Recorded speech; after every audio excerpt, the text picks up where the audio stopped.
Hey, I'm going to give it a minute for people to come in here. Be right back.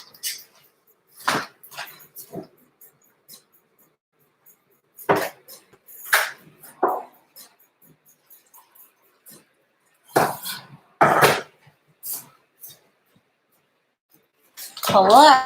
I made the fatal mistake of not grabbing my tea first, so here I am. Today I'm going to be working on this little guy. I'm going to try to not drink paint water and see how far we can get. I hope you guys can see okay. I know I'm only getting like half of this on here. I'm still figuring out the web setup right now, so it will get better, I promise you. Yeah, so this whole thing is I use blue graphite pencil for the initial drawing, and this is silver leaf, and then watercolor for the most of this. I really like Winsor Newton watercolors, and I've got my fancy little palette all laid out, and I've already done test pages and everything for the skin tones, but I'm going to play with it a little bit more today. I think I'm going to add a little bit more depth around their faces. And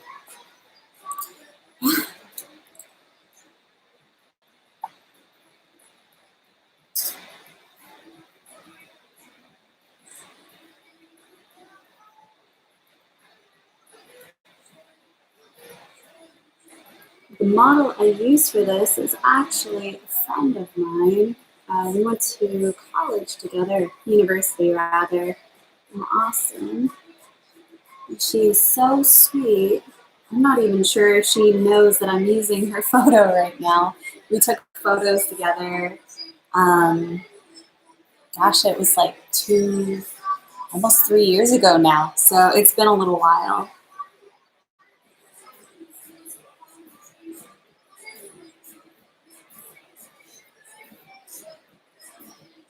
So I'm just adding a little bit of color and depth around the eyes that are a little bit further away in the background here.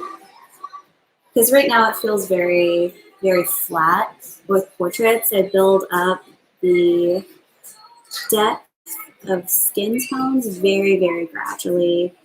Just because watercolors are a little finicky sometimes. And if you've ever used Payne's Gray before, you know that it is a finicky color. So not that I'm using that right now, but that's just an example of one color that looks drastically different before and after it dries.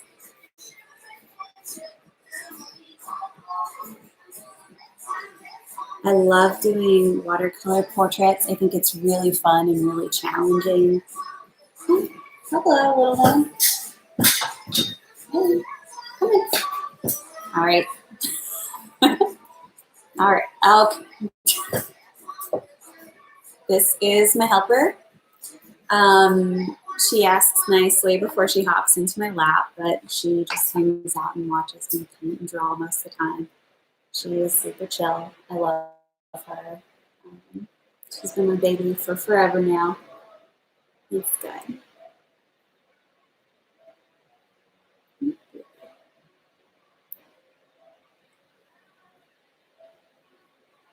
I'm just adding a little bit more depth around the edges here, because that blue graphite is going to go away pretty soon. So just trying to add a little bit more depth before I erase the line work.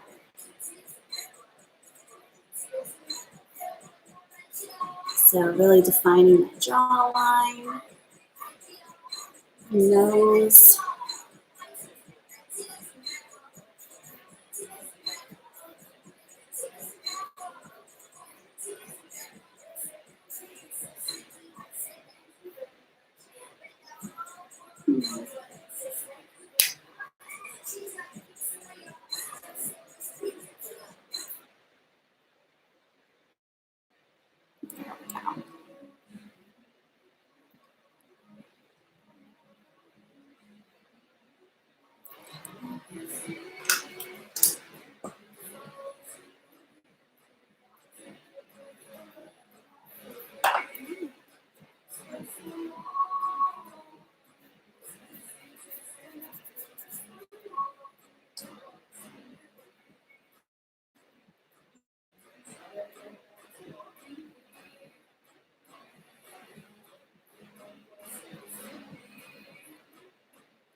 So with watercolors, it's really easy to get like darker edges around where you're working. I'm sure you've noticed sometimes with watercolor, it kind of like has like a really kind of flaky edge where the water ends. That's why I go in initially and kind of give some loose, what do you call it? Just like I lay down the color across the entire skin tone. For portraits and for people and figurative work, I lay down the color across all of their skin at once. So I have a nice base color to work with, and I know where I need to maintain those highlights, and then I go in with a very soft kind of bristle brush here. It's not quite so bristly. It's sable. Sable brushes are great. I know there are some alternatives if you don't like using animal products. There are some really, really great synthetic sable brushes that you can get that are very springy and nice and happy towards little animals. All of my super nice like sable brushes were actually given to me, so I don't feel so bad using them. But when I buy new stuff, I try to find the nicest animal friendly things I can because aren't they just so cute? Yeah.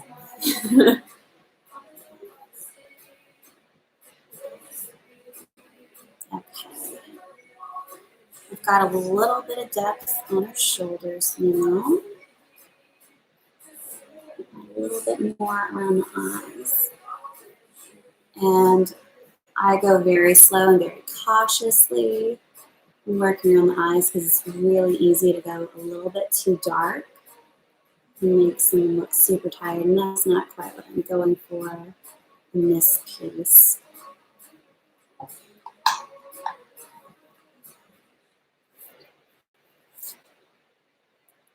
All right. Okay. So you can see I've worked on the hair a little bit here. I'm going to dig in a little bit more with that one. But I think first I'm going to lay down just a little bit more color on the background while I've got it a little bit drier.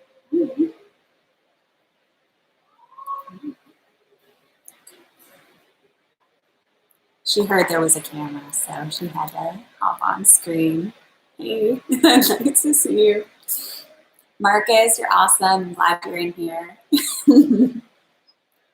Marcus has been supporting my art for years and years and years, and a lot of you have. Marcus, you hold a very special place in my heart. You're my patron. Thank you. You're amazing. So yeah, all right, guys. I guess I gotta dig in on this. I feel so bad moving her, and I don't want her to get all splashed with the paint. Tell you what, let's work a little bit on. Let's work on the shirt a little bit before we go too much further, because I think we can knock that out without upsetting Princess here. And I'm gonna go with this really nice, beautiful Prussian blue color. So you've seen my work. I love blue. Blue is great. There's so many different blues. I have half my palette is blue. Prussian blue is just this deep, rich, beautiful color. It can look like a storm. It can look like a sky. And it fades out to this really, really light, beautiful, kind of not overly saturated, but it turns, it definitely turns heads. Ooh, look, she left. Okay, I'm not upset she left, but it's nice having cuddles. You can't disturb that process. So just kidding. We're going to wait on the shirt stuff. We're going to work on the background because that's the fun stuff. Okay. Big clean brush. And I'm just going to lay down straight up water. I always keep paper towels nearby, and now I've got cat hair in here. But I keep paper towels nearby because accidents do happen and they're heartbreaking. So I'm going to start over on the edges here.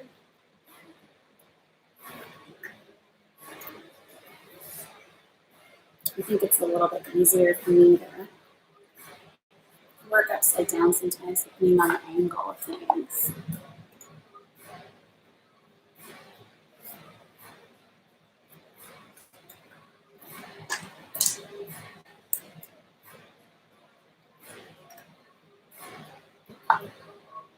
So I lay down the water before I start putting paint on, just to saturate the page. Like I was saying earlier, watercolors are super finicky, and I don't want to end up with any hard edges that I have to scrub at later and fight with. So that's why I lay down the water first, so it has somewhere to go instead of creating a hard edge. The paint will spread.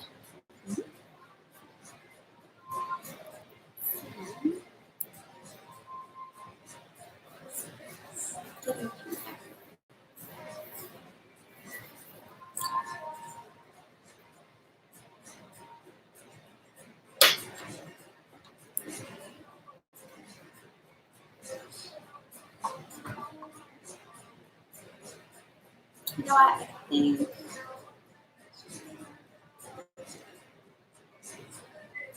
I'm gonna pull in some of that blue I was messing with earlier.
You'll notice the further I get from the initial stroke, the paint is getting lighter and lighter.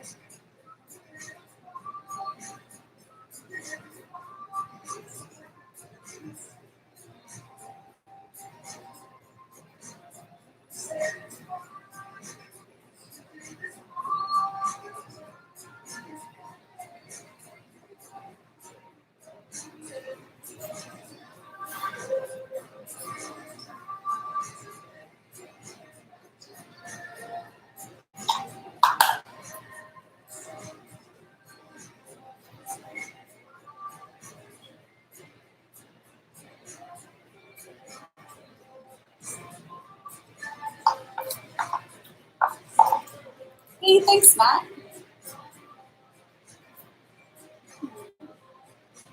I need a bigger desk, I think. Because I have my whole setup on my desk, I'm running out of places to put my pens. I can't just hold it the whole time. I gotta set this down. So this painting is actually based on a really freaky dream that I had. There was a girl who was a clone of someone I knew, and she had moons for eyes, and it really made like a very big impression on me. And so that's the silver leaf for the eyes. It kind of glows there. So yeah. I like to take inspiration from my scarier dreams. I have a sculpture of a face I saw in one of my nightmares. I have a couple of those. I'll share with the universe at some point, but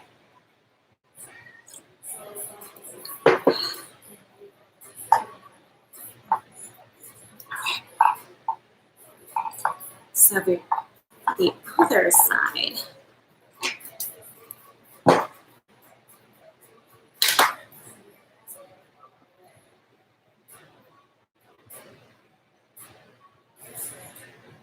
I'm on the fence. I'm on the fence. It's just the first round. Wait, let's go peek.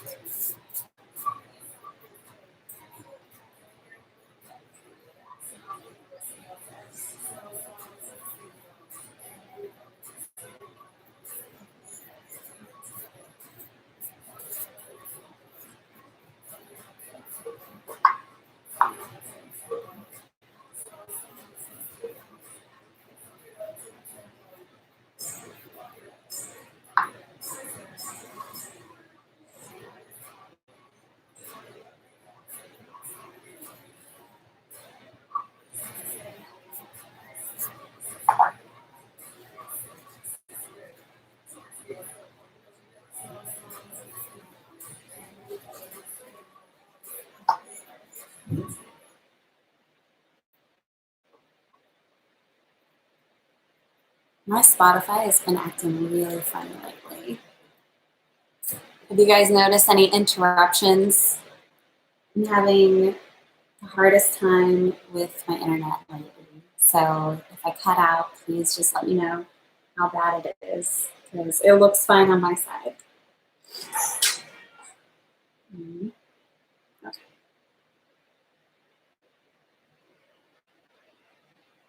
The universe doesn't want me to play Lizzo right now, so that's okay.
I don't know if I'm digging this song. I just kind of put it on a random shuffle, and it's just throw me up, throw me up, throw me off. Everybody loves Beyonce, though, right?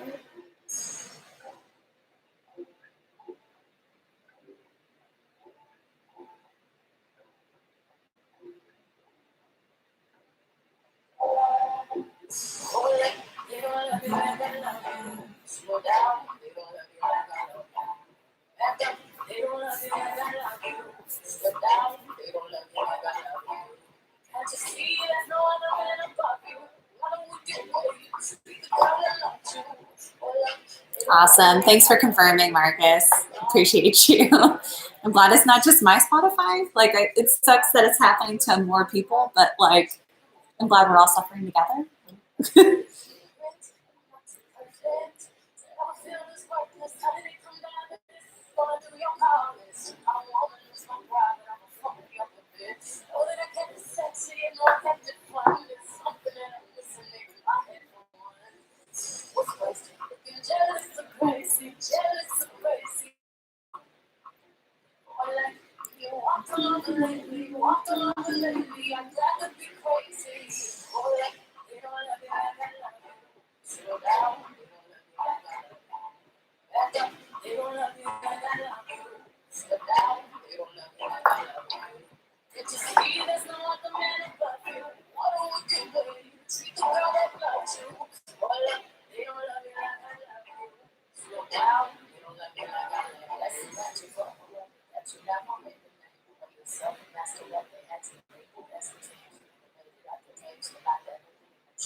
There's something really special about the Beyonce Lemonade album.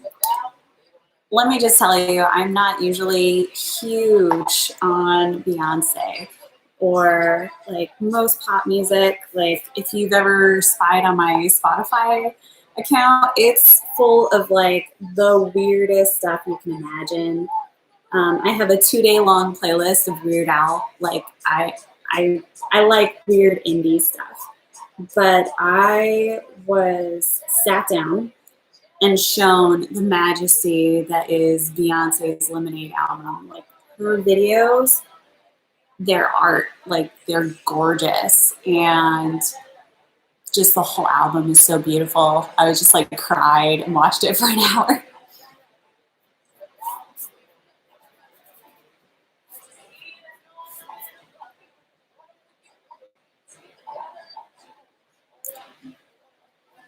So I'm going to show you what's going on with the blue side.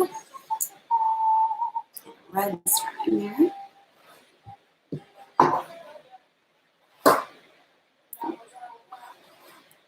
So on the blue side, you'll see there's some variation in the colors, and that's real easy to buff out. Well, it's still a little bit damp. I'm not too worried about it either. This is just the initial layer. So these colors here are super bright. It looks kind of patriotic right now. It will not at the very end. This is just the base colors.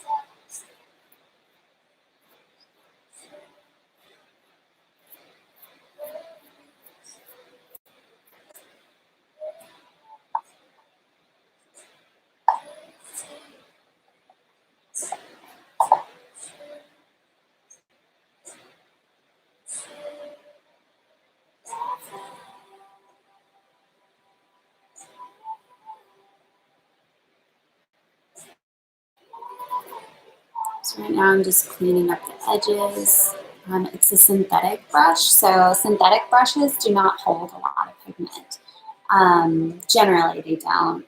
This particular one, it's honestly super cheap. It's like super cheap, brand new brush, synthetic bristles, and I am just going in and buffing that color while it's still a little bit damp to kind of smooth it out and get it into just the right place. That's how you make those clean edges.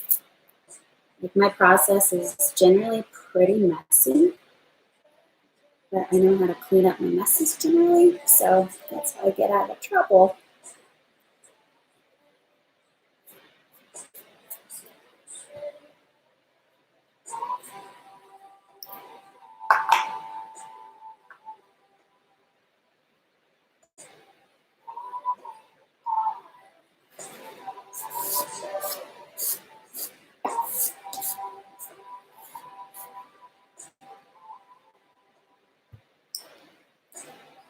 Hey, thanks. Oh, yeah, Marcus. So you'll notice that it's getting a little wavy right now when it's wet. Hey, Andrew. Thanks, Matt. So yeah, water makes paper go wavy. Like it's just the nature of it. I actually use Arches watercolor blocks. They're a little pricier, but it's worth it because I hate stretching watercolor paper. You can find lots of tutorials online on how to stretch watercolor paper. Basically, you wet down the whole paper first, and then you put it on a board and you tape it down and you pre-wave it, essentially. Or you can avoid that by getting a heavyweight watercolor paper. So this is 150-pound watercolor paper, which means, what that means is like a whole ream of it would be 150 pounds of weight, whereas like copy paper, I think it's maybe like 30 pounds, so it's a lot thinner. So this is about 5 times thicker, and it's Arch or Art I always say Arches because I'm American. It's a French company though, so they say Arche. But it's Arches watercolor paper. If you get 150-pound blocks, you don't have to stretch it. And the waves are actually like negligible by the time you're done painting. So for instance, I did one, I just soaked it through. And this, I abused it. This is multiple layers, and you can see how flat it is now. It's because it's a really thick watercolor paper, so it's it evens out like in these blocks. The blocks are really nice and super easy, so highly recommend these guys. 150-pound is like my sweet spot. Like 300-pound is just overkill. You can't get that in a block anyway. It's super pricey, but for the 300-pound, 150 pounds fine. Just get a block, and if you get a block, if you're doing that, you need a I don't even here. I found it. You need one of these. So I'll show that whenever I like finish this little guy. But in every block there is. Sounds so weird. I need to like actually make a playlist so I'm not distracted by weird music. So at the edge of this block, you see that right there? That's where there isn't glue, and you shimmy this underneath one single page. You go all the way around to like lift it up using like a palette knife, and that's how you pull up a piece of paper.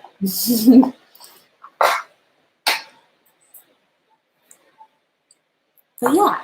If you guys want to know anything about watercolor, like I've played with a lot of the toys with that stuff. So yeah.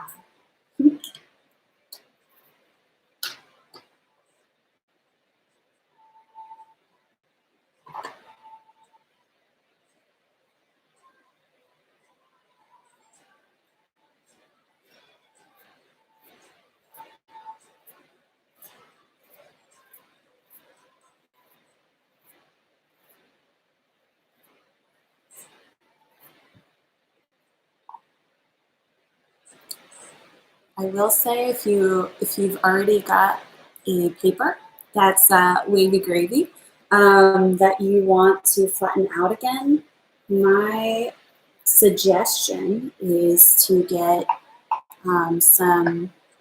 I have like these page protectors, essentially, like clear plastic pieces of like put a print or art in it or whatever. Crystal Clear is the brand that I get, usually from like Jerry's Artorama. I think Dick Blick might have them too, but I would put it in something like that and like put it in between a book or put some books on top of it. Like I have a bunch of really big coffee table books that I've totally done that to paintings before to flatten them out. So it does work. It just takes a little bit of time and patience to iron out that paper. Yeah, just gravity will do the trick over time. You never want to like bend it too fast.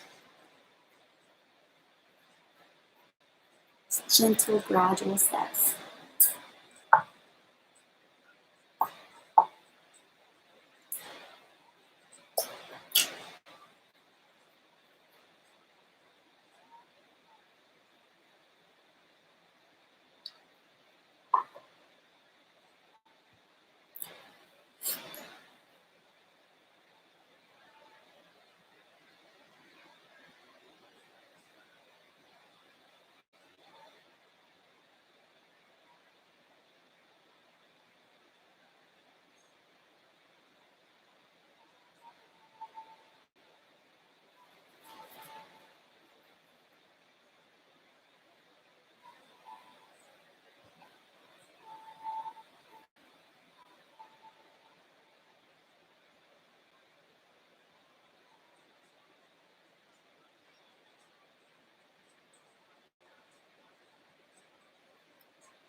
Right now I'm using this golden rod color in between the strands of hair.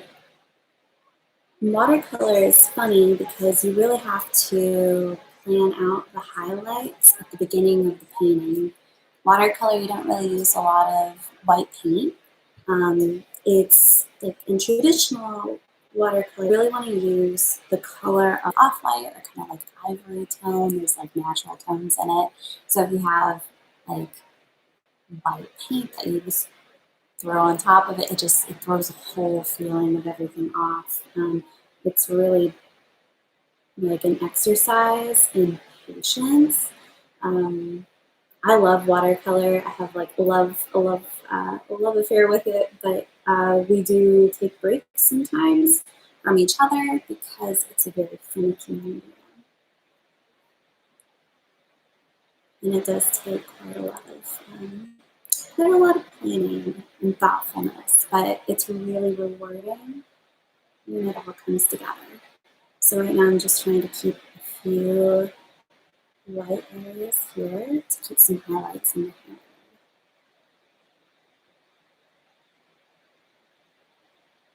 I'm not sure how much you guys can see this. I swear it's going to get better. I was researching how to convert my DSLR into a webcam.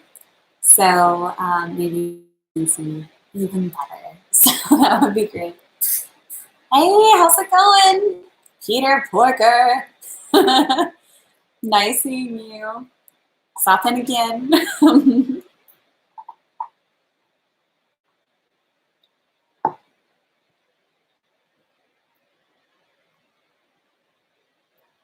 I hope I'm not freezing anymore.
Okay. Well,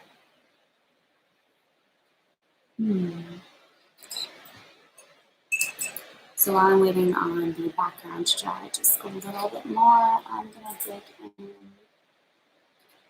adding a little bit more depth around her face. And once it's completely dry, I'm going to start erasing some of the graphic.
Aw, thanks, James.